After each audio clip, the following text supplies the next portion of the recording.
दोस्तों नमस्कार, मैं उपेन्द्र यादव। दोस्तों एलडीसी भर्ती 2018 की नियुक्ति प्रक्रिया को लेकर एलडीसी भर्ती 2013 सेकंड ग्रेड भर्ती और जो लंबित भर्तियां हैं तमाम भर्तियों को लेकर इस वीडियो में मैं चर्चा करूंगा। सबसे पहले मैं एलडीसी भर्ती 2018 के बारे में चर्चा करना चाहूंगा। उससे पहले एक चीज और बताना चाहूंगा, आज माननीय मुख्यमंत्री जी के सचिव साहब से मेरी बात हुई है और उसमें तमाम लंबित भर्तियों सहित जो कमरा किराया माफ करने की बात हो, चाहे वो कोचिंग फीस को लेकर हो, उन तमाम समस्याओं को लेकर मेरी आज बात हुई है, उससे भी इस वीडियो में आपको वाकिफ कराऊंगा।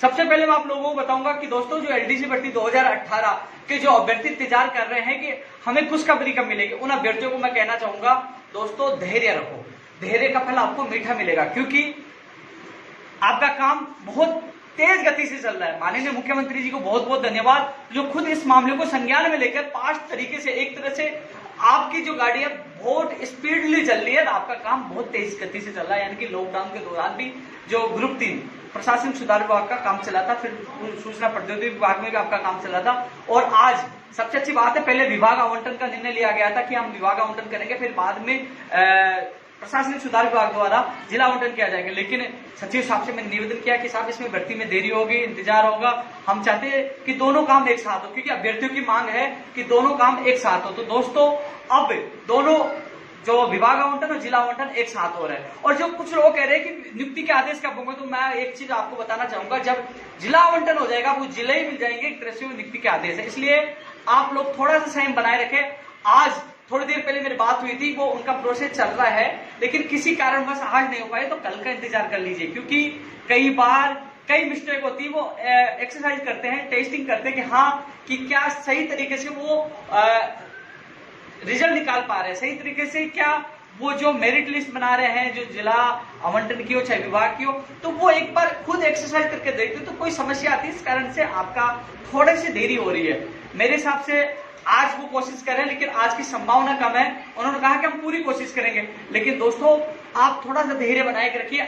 पहले आपका विभाग आवंटन हो था, फिर आप जिला आवंटन का इंतजार करते, फिर नियुक्ति प्रक्रिया के आदेश का इंतजार करते। दोस्तों सारे काम एक साथ हो रहे हैं, तो हम सबको इस लॉकडाउन में आपने देखा होगा कि पूरे देश की हालत खराब है, आप लोगों का कार्य चल भी रहा है और आपको खुशखबरी भी मिलने वाली है। तो दोस्तों आपने देखा होगा कि जब मैं वीडियो डालता हूँ, पोस्ट डालता हूँ, काफी लोग उसकी कॉपी पेस्ट करते हैं, हमने ये किया वो किया। सच्चाई आपको पता है कि माननीय मुख्यमंत्री जी को उनका पूरा श्रेय जाना चाहिए। वो लगातार आपकी भर्ती को लोगों मॉनिटरिंग किए, पहला रिजल्ट उनके सहयोग से आया, दूसरा आया, सब जगह उनका सहयोग रहा है। मैं लगातार सीएमओ में जाता रहा, विशिष्ट सचिव और सचिव साहब से मिलता रहा, और उनका पूरा सहयोग रहा, जिसकी बदौलत आप मंजिल पे पहुंचने वाले हैं। तो सभी साथियों को कहना चाहूंगा धैर्य बनाए रखें, आज नहीं तो कल। कितना समय बचा है, क्योंकि आप लोगों को ऑनलाइन ज्वाइनिंग का मौका दिया जाएगा। और जिस प्रकार पशुधन सहायक में कहा था कि ये ज्वाइनिंग अस्थायी है, अस्थायी का मतलब ये है कि कोरोना महामारी के दौरान आप लोग जैसे मेडिकल है, जैसे पुलिस का जो चरित्र प्रमाण पत्र जो बनता है, जिसमें देरी हो सकता है, क्योंकि कई लोग फर्जी दस्तावेज लगाते हैं तो बाद में पता चले तो उनको हटाया जा सकता है, वो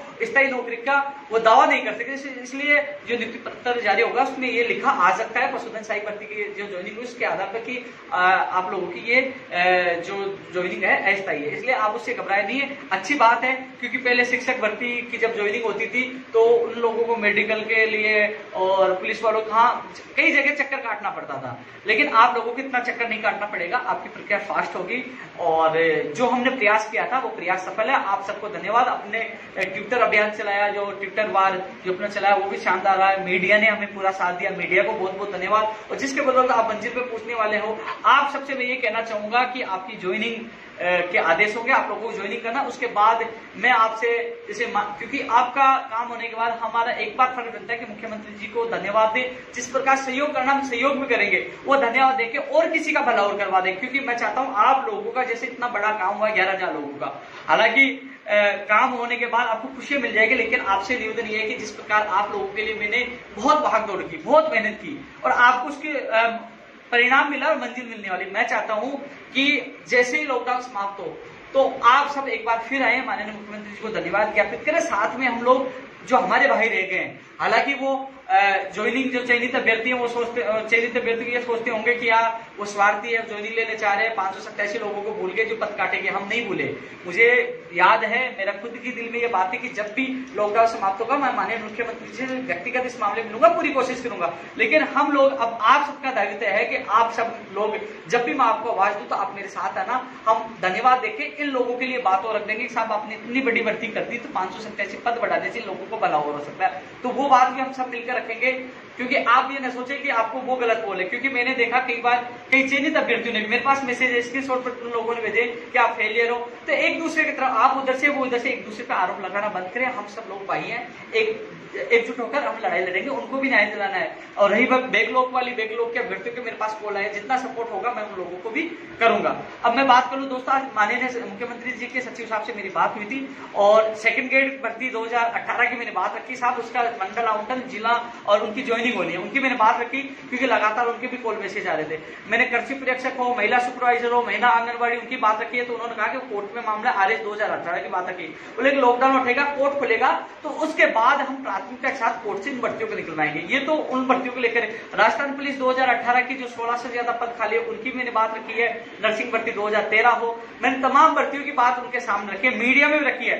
जल्द ही मीडिया में इन तमाम लंबित भर्तियां जो 2018 की है उनकी भी बड़ी खबर आएगी, वो मीडिया में मैंने बात रखी है। इसके अलावा सीएम सचिव साहब के भी सामने मैंने तमाम भर्तियों की बात रखी है जो लंबित है, जिनका नियुक्ति प्रक्रिया शुरू होनी है उनकी बात रखी है, जिनका परिणाम आना है उनकी बात रखी है, जिनकी परीक्षा होनी है। क्योंकि दोस्तों जब सामान्य स्थिति होगी, BL जाटव जी से मेरी बात हुई थी, RPSC से मेरी बात नहीं हुई, हालांकि सचिव साहब से बात हुई तो वो बात करेंगे कि एक बार ये कोरोना महामारी समाप्त होने के बाद, सामान्य स्थिति होने के बाद जो जिनकी भर्तियां होनी है वो भर्तियां भी हो।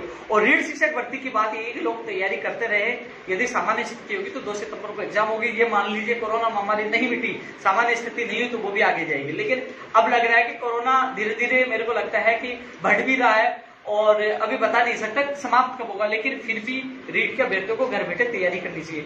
2013 LDC भर्ती के मामले में भी जो 333 पद है उनके मामले में भी सचिव साहब ने कहा कि जल्द ही उन लोगों का प्रोसेस शुरू होगा, उन लोगों की भी ज्वाइनिंग होगी, क्योंकि उन लोगों की कॉल मैसेज मेरे पास आ रहे थे। इसके अलावा 587 वालों को फिर एक बार कह दूं, मुझे पता है कि कई लोगों को मेरे पास मैसेज आए कि आप स्वार्थी हो, चयनित अभ्यर्थियों का साथ दे रहे हो, लेकिन मैं मेरा फर्ज निभा रहा हूँ।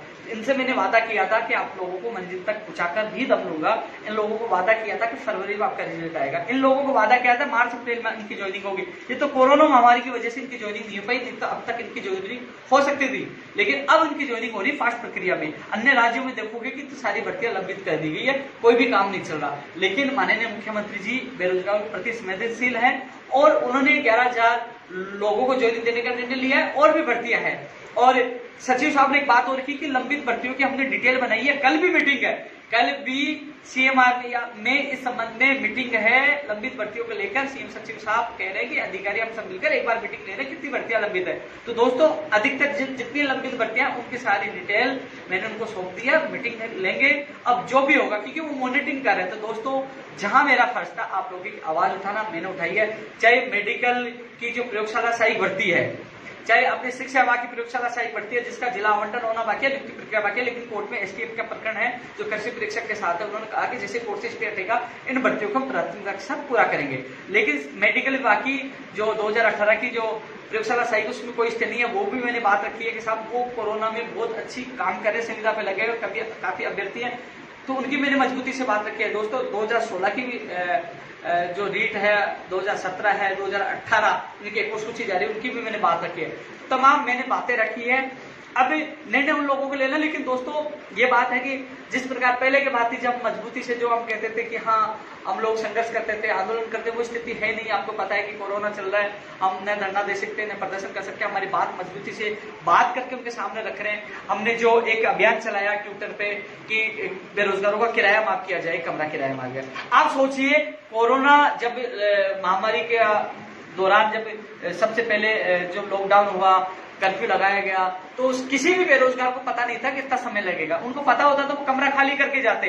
आज ये नौबत नहीं आती कि मकान मालिक उनसे किराया मांगे, उनकी मजबूरी थी, उनको जाना पड़ा, उनको निर्देशों की पालना करनी थी। आज मकान मालिक कह रहे कि किराया लगेगा। दूसरी तरफ वो कोचिंग वाले जिन्होंने फीस तो ले ली, लेकिन उन्होंने अभी तक ये नहीं कहा कि लॉकडाउन के बाद हम आपको कोचिंग करवाएंगे, ये नहीं कहा आपको फीस देंगे। तो दो विकट परिस्थिति बेरोजगार के सामने, इस संबंध में भी मैंने अवगत कराया, मीडिया ने भी कोऑपरेट किया। मैं प्रदेश की मीडिया को धन्यवाद देना चाहूंगा कि उन्होंने हमारी आवाज उठाई है। और सबसे अच्छी बात है उन तमाम बेरोजगारों को धन्यवाद देना चाहूंगा कि 60,000 से ज्यादा ट्वीट करके राजस्थान में, जो जयपुर में पहले नंबर पर हमारा मामला ट्रेंड रहा, और जिसके बदौलत सचिव साहब ने कह दिया कि माननीय मुख्यमंत्री जी के संज्ञान में यह मामला आ गया है। तो दोस्तों बहुत अच्छी बात है कि जो मकान किराया मामला और कोचिंग वाला मामला माननीय मुख्यमंत्री जी के संज्ञान में आ गया, और सचिव साहब ने खुद ने उनको पूरी जो डिटेल दी है, क्योंकि जो अखबार में वो कटिंग मैंने व्हाट्सएप कर दिया था, उनको बताया भी था, तो उन्होंने कहा कि मैंने मुख्यमंत्री जी तक आपकी बात प्रेषित कर दी है। तो दोस्तों मुख्यमंत्री जी के सामने जो कमरा किराया माफ वाली बात है, कोचिंग वाली, वो भी आ गई, लंबित भर्तियों को लेकर के आ गई है। एलडीसी वाले को ये कहना चाहूंगा, इंतजार करिए,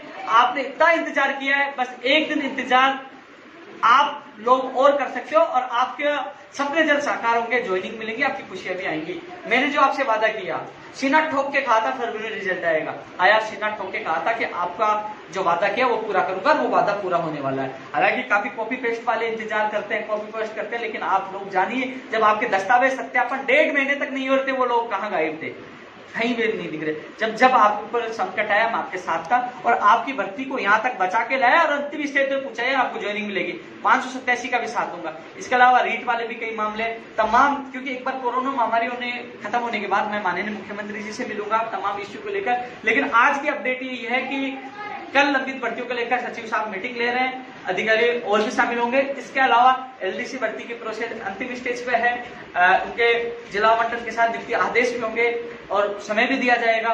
और इसके अलावा जो एलडीसी भर्ती 2013 के भी प्रोसेस चालू है, और तमाम और भी सेकंड ग्रेड वाली भी बात उनको अवगत कराई है। 2018 वाले के लगातार मैसेज आ रहे थे, और भी हैं जो तमाम भर्तियां, चाहे दिनेश बोर्ड की हो और चाहे आरपीएसयू की, तमाम भर्तियों को लेकर मैंने अवगत कराया है। और जो नई भर्तियों में देरी हो सकती है, मेरी प्राथमिकता है जो लंबित भर्तियां वो तो कम से कम समय पे पूरी हो, समय पे बेरोजगार को रोजगार मिले। मैंने मेरी तरफ से फर्ज निभाया, आपकी पीड़ा मैंने सीएम साहब तक पहुंचाई है, और मैं आशा करता हूं कि आप लोगों को उसमें न्याय मिलेगा। और जहां भी आवश्यकता होगी मैं आपकी बात सीएम साहब तक पहुंचाता रहूंगा। आप लोगों से ये कहूंगा, इस वीडियो को प्रत्येक अभ्यर्थी तक भेजें, जिससे उनको पता चले कि अभी भी हमारा काम राजस्थान सरकार कर रही है, संवेदनशील है, और अधिकारी कर रहे हैं, चिंतित हैं। क्योंकि अभ्यर्थी परेशान इसलिए है कि कहीं न कहीं अन्य राज्य की तरह हमारी भर्तियों को लंबित न कर दिया जाए। जय हिंद, जय भारत।